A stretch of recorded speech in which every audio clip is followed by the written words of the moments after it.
Say yes to your life. And when it comes to drugs and alcohol, just say no. Hey! We're recording the podcast! Shut up! Good morning to you, wherever you are, because it is Morning Somewhere! for August 16th, 2024. Rushed it. My name is Bernie Burns, sitting right over there. She can still play all the Valve games that she wants. Ashley. Ashley, everybody. It's because I'm keeping my mouth shut. Do you think Verge is kind of like, when you think of Verge, what do you think of them? We're talking about the company, online news outlet. Yeah, we discussed them yesterday in relation to the disagreement they're having with Valve as to whether or not they can write about a game. Do you think of Verge as being kind of like a mini Vice, a Vice wannabe? I think of them as a bit more tech focused. Vice, I tend to think of like the dudes in the skinny jeans going to like weird regions of the world and covering crazy stories. That's what I think of about Vice. I think of a dude from Brooklyn going to take ayahuasca or whatever it is. What do they call it? They did a lot of stuff. Actually, Vice was pretty amazing in that way. We took a lot of inspiration from some of the stuff they did with RT documentaries when we were doing some of those. It's because they took chances, they stretched, they went to like crazy places because they felt an obligation to cover important stuff. What happened to Vice? They got shut down.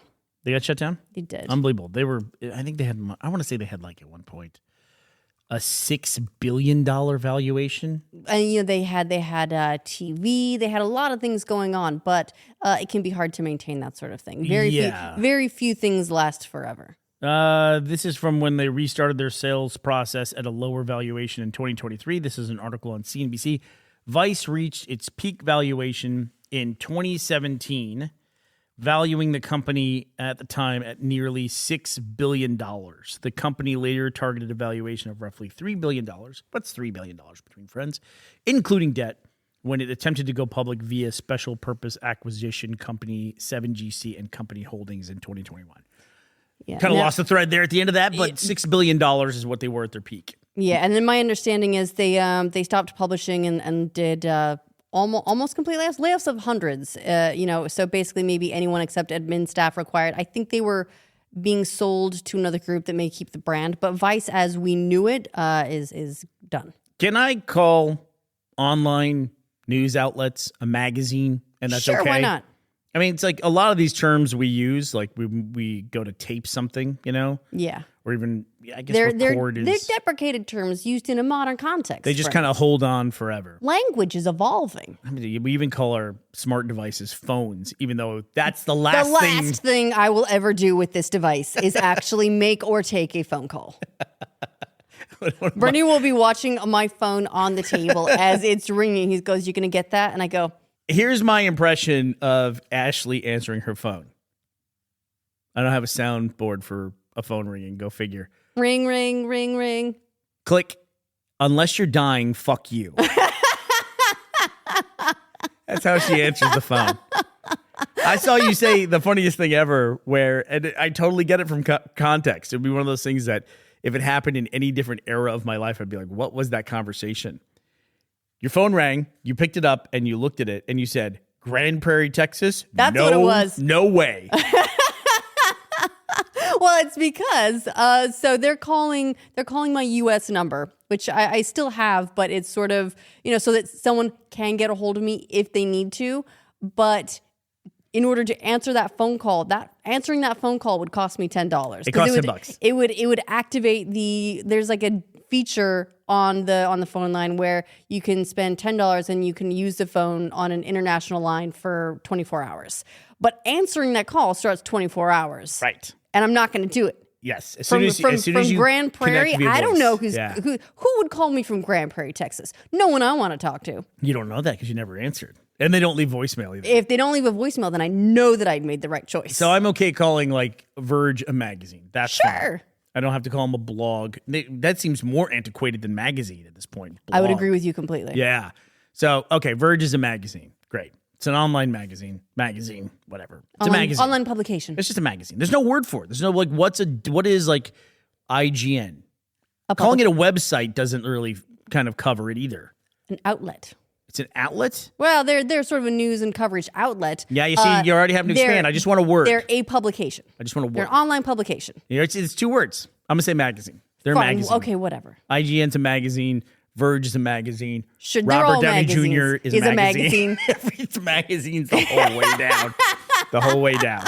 Speaking of Robert Downey Jr., let's talk about other people in the Marvel universe. So Kit Harington. Angelina Jolie? What? And she's in the Marvel universe. Tangential to that. So I think it was earlier this week that Marvel basically admitted that they don't really have plans to do much with Eternals 2. The Eternals came out a few years ago.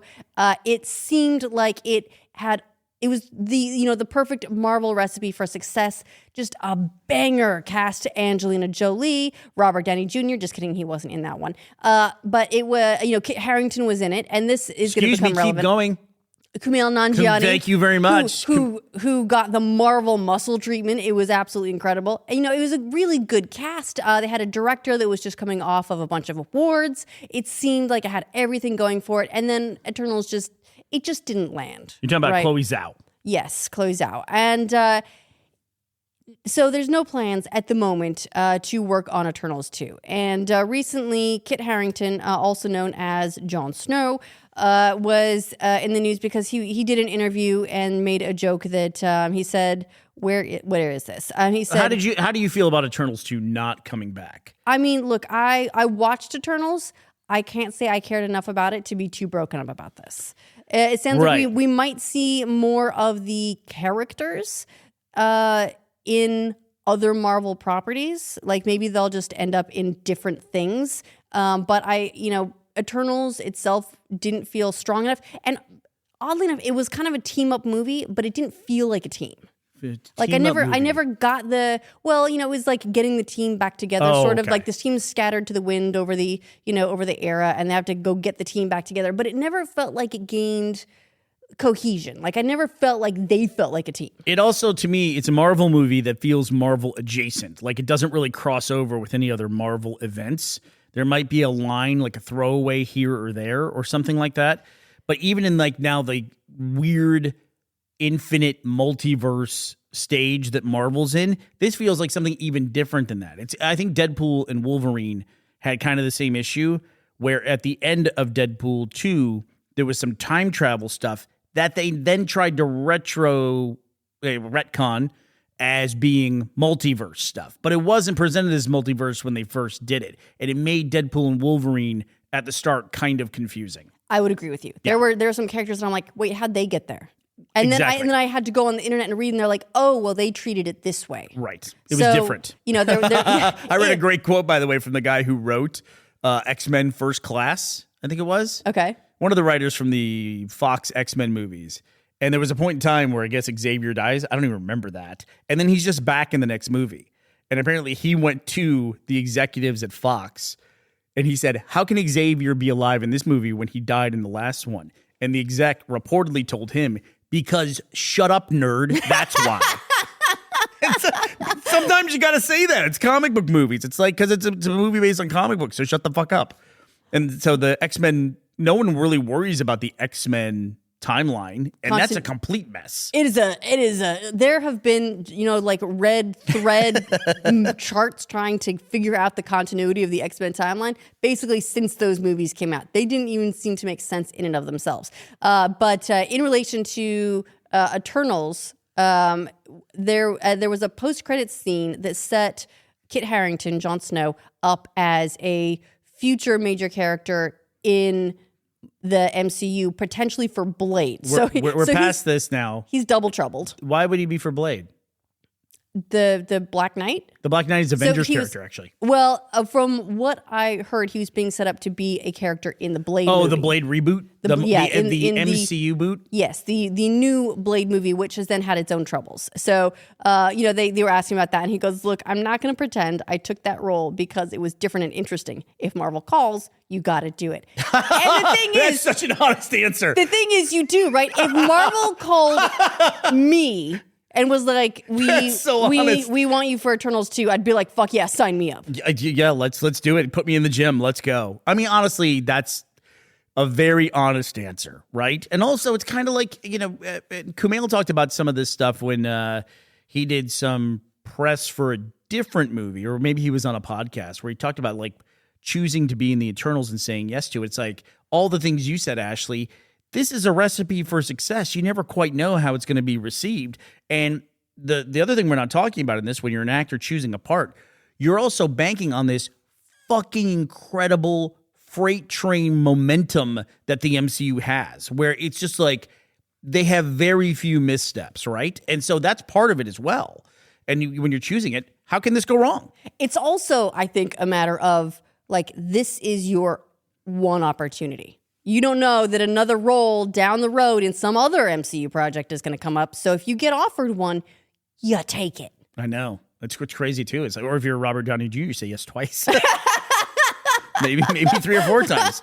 I heard he did turn down I hope this is like a spoiler by omission, I guess I could say, because I'm telling you something that's not in the movie. But apparently he turned down a cameo in Deadpool, the latest one, Deadpool 3. Interesting. Yeah. I wonder what that would have been. Reportedly, I'm sure they offer him every single time there's a Marvel movie. They probably just say, just call RDJ's people and ask him, does he want to be in this one, please? Look, I'm busy working on Dr. Dolittle too. I bet like they've got him for every movie, like Inside Out 3 at this point. They're trying every single thing they can.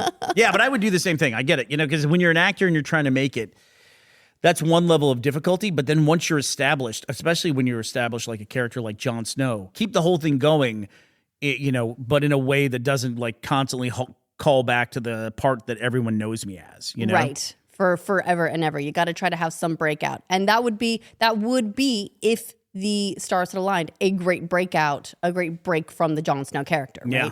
People would think of him then as the Black Knight instead. Well, not this guy with a sword, a totally different guy. Different guy. With a sword. All right, I'm going to say something here. You may. Rumor, speculation, Ooh. Potential spoiler. I love it. You can skip ahead 1 minute from this point. Hit me with the if you don't goss. want a potential MCU spoiler for an MCU boot of an old franchise. I got, 40 seconds left here? Go. Supposedly, that the way they're going to introduce very specifically adamantium into the MCU is via the Eternal storyline. That it's left over from Tiamat, the Eternal that they destroyed. The one that they Celestial. stopped from hatching, essentially? Correct. That's where adamantium comes from in the MCU. Bookend. Done. Interesting. Yeah. So, okay. All right. Interesting. But now the people coming back in from the spoiler don't know what we talked about. So we're not going to talk And about it ever she got again. pregnant. What a crazy spoiler that was. I didn't And even that know, baby I didn't know was that John was Stamos. physically possible. All right. While you're talking about aging out of stuff, crazy article that came out that I want to talk about where there was a study done that shows, I'm always fascinated by like futurology and where we are with specifically things like aging and medical treatments and things like that. Scientists now find that humans age dramatically in 2 bursts. This is from The Guardian, an article that was published earlier this week. It says, if you have noticed a sudden accumulation of wrinkles, aches, and pains, or general sensation of having grown almost overnight older, there may be a scientific explanation. Research suggests that rather than being a slow and steady process, aging occurs in at least 2 accelerated bursts, one at the age of 44, then again at 60. That's interesting. Yeah. So, and they specifically said in the study as well that there may be bursts past 60, like 78 or 80, like in that range. But the oldest people in the study were 75. So they don't know for sure about any additional bursts yet. But they said, yes, that basically they did the study of a group of people over several years, and they would take swabs fairly regularly and found that their biology didn't change at a steady pace. Like you'd think, aging is fairly steady, and it wasn't. It slowed up, or it sped up dramatically at these 2 points, the mid-40s and then again around 60. And they found that in particular, it changed things like processing and being able to digest and metabolize alcohol or gluten, or all these very different things. They seem to change along with these aging bursts. Well, I'm past the 44 mark, not quite to the 60 mark. Yeah, how's your gluten? I do feel like after like around like mid 40s, yeah, I can feel like there was a lot more aging. Like my beard went much grayer and it started to creep up into my temples as well. So yeah, anecdotally, I agree with this. I feel like I've aged so far twice in dramatic things. One is at age 44, and the second time was whenever you started playing Stardew Valley. And I talk about it all the time. That accelerated things dramatically. So yeah, so watch out. So everyone get ready for 44. Just wear that sunscreen. Get ready. And then start your clocks right now. And here they are specifically. I found the first wave of changes included molecules linked to cardiovascular disease and the ability to metabolize caffeine, alcohol, and lipids. The second wave of changes included molecules involved in immune regulation, carbohydrate metabolism, and kidney function. And one of the things that I see as a recommendation is like if you're getting close to one of these points, start lifting weights. Start lifting weights. That seems to be one of the big things. If you don't lift weights, start lifting weights. And then, of course, you want to take nootropics and cold plunge as well. As a podcaster, I'm obligated to say those things. It's part of the industry. Otherwise, they throw us out. The first thing that Bernie does every morning is jump in a snowbank. We don't actually have snowbanks at the moment, but he finds one anyway, and he jumps into it. Ashley, all I'm going to say is, look, when Joe Rogan calls, you have to say yes. You have to do that. What else is going on in the world, Ash? Well, in slightly more serious news, earlier this week, the World Health Organization declared an emergency for Mpox, formerly known as monkeypox. It has been causing a lot of problems in several regions of Africa, and this is separate from. If you heard about it a few years ago, there was a wave. There was a wave in 2022, but this is a much more serious variant. So there's sort of two types of Mpox. There's what they call Clade 1 and Clade 2.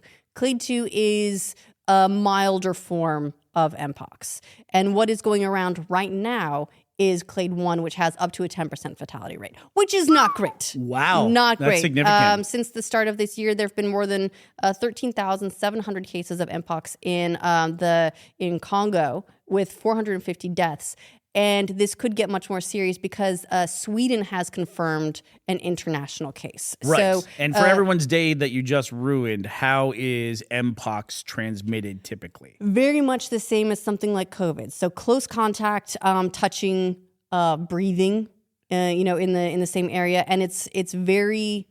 Is it contagious. As airborne though as COVID? It may not be quite as airborne. It's a bit more transmissible via physical contact, but this is a new variant that is much more contagious than previous and is the much more serious kind. So this is one that they're more worried about than they have been in the past. And having it, international case. This is someone who they didn't get this. They didn't get it in Sweden. It seems like they had just spent some time in Africa, came back, exhibited some symptoms, and went for treatment. But that also means that anyone that they came in contact with before they went for treatment could then also have it. So it could be I'm the assuming start they were of on a plane issue. to go from Africa to Sweden. I don't think they were walking that one. Or they took the Greta Thunberg approach and took a boat. I doubt that.